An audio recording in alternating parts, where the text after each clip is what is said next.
తెలంగాణలో ఎస్సీ వర్గీకరణ అమలుకు చట్టబద్ధత కల్పించినందుకు కృతజ్ఞతగా మాదిగ ఉద్యోగులు సీఎం రేవంత్ రెడ్డికి ఘనంగా అభినందన సభ ఏర్పాటు చేశారు.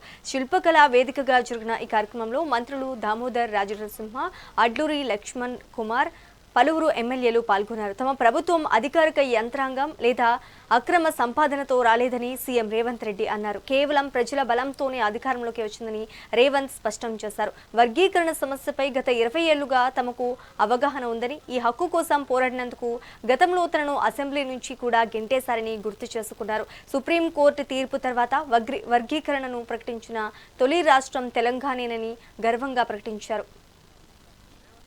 మరి ఎందుకు వాళ్ళిద్దరితో పాటు గెంటివేయబడ్డాడు అని ఈ సందర్భంగా ఒక్క మాట చెప్పదలుచుకున్న. చాలా మందికి మహాభారతం తెలుసు. మహాభారతంలో ఒక్కొక్కరిది ఒక వీరోచితమైన గాథ, ఒక్కొక్కరిది ఒక గొప్ప త్యాగం.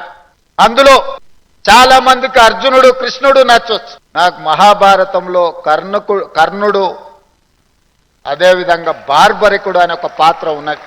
కర్ణుడు మిత్రుడి కోసం, కర్ణుడికి అవమానం జరిగినప్పుడు అండగా నిలబడ్డ మిత్రుడి కోసం సర్వం ఒడ్డి పోరాటం చేసిండు. చివరి ఊపిరి వరకు అండగా నిలబడ్డాడు.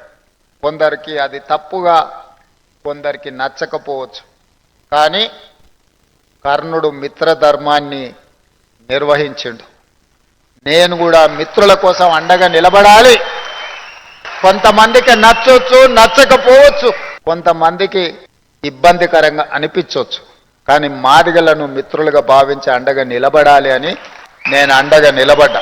ప్రభుత్వం వచ్చిన తర్వాత రేషన్ కార్డులు ఇచ్చినాం, సన్నబియ్యం ఇచ్చినాం, ఇందిరమ్మ ఇండ్లు ఇచ్చినాం, 200 యూనిట్లు ఉచిత కరెంట్ ఇచ్చినాం, ఆడబిడ్డలకు బస్సులో ఉచిత ప్రయాణం ఇచ్చినాం, రైతు రుణమాఫీ చేసినాం, రైతు భరోసా అమలు చేసినాం. అందరికి వచ్చిందా రాలేదా అంటే నాకు తెలీదు. మీరిచ్చిన సమాచారమే నాకున్న సమాచారం. ఇవాళ మీ అందరికీ నా విజ్ఞప్తి ఒకటే, ఏ పేదవాడి కూడా నాకు రేషన్ కార్డు లేదు అని బాధపడొద్దు. ప్రతి పేదవాడికి, చివరి పేదవాడి వరకు రేషన్ కార్డు అందాలి అంటే మీరు కష్టపడి వాళ్ళకి అందించాలి.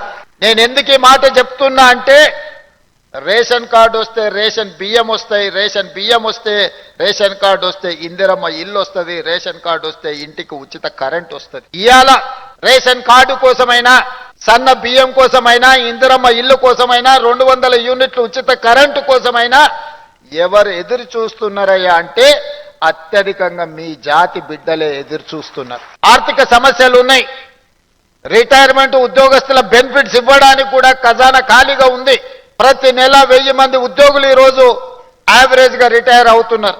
ఒక ప్రభుత్వ ఉద్యోగి రిటైర్ అవుతున్నాడంటే రిటైర్మెంట్ బెనిఫిట్స్ 1 కోటి రూపాయలు దాదాపుగా చెల్లించాల్సిన పరిస్థితి. ఒక నెలలో 1000 మంది రిటైర్ అవుతే నెలకు 1000 కోట్లు రిటైర్డ్ ఉద్యోగస్తులకు రిటైర్మెంట్ బెనిఫిట్స్ ఇవ్వాల్సిన ఆర్థిక భారము ఉన్నా ఏదో ఒక రకంగా సమన్వయం చేసుకొని ఈ ప్రభుత్వాన్ని ముందుకు నడిపిస్తున్నాం.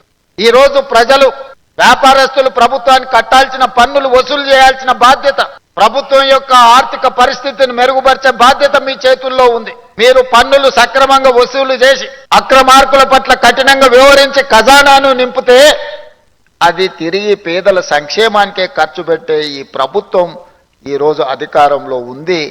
మీరు కష్టపడితే 10 మంది పేదలకు మేలు జరుగుతుంది. మీరు చిత్తశుద్ధితో పని చేస్తే 10 మందికి సహాయం అందుతుందని చెప్పి నేను ఈ సందర్భంగా నా ఉద్యోగ మిత్రులకు నేను తెలియజేయదలుచుకున్నా.